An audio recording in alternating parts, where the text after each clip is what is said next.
ദാഹം ശമിക്കണമെങ്കിൽ ഒരു പാപിക്ക് വിടുതൽ ലഭിക്കണം, പാപം മോചിക്കപ്പെടണം. 2, ഒരു അടിമയ്ക്ക് മോചനം ലഭിക്കണം. ഒരു പാപിക്ക് മോചനം ലഭിച്ചത് പുതിയ നിയമത്തിലാണ്.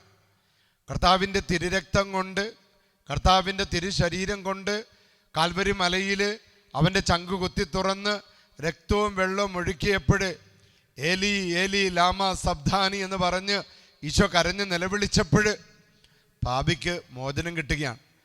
കാരണം സകല പാപികൾക്കും വേണ്ടിയാണ് കർത്താവായ ഈശോ കുരിശിൽ തൂങ്ങി മരിച്ചതെന്ന സത്യം നിന്റെ ജീവിതത്തിലേക്ക് കടന്നു വരുമ്പോഴാണ് പാപിക്ക് മോചനം കിട്ടുന്നത്. ഇതാണ് ബാറൂക്ക് പ്രവാചകൻ ഈശോ വരുന്നതിന് മുൻപ് തന്നെ പറഞ്ഞത്. ദാഹം ശമിക്കണമെങ്കിൽ പാപിക്ക് പാപമോചനം കിട്ടണം.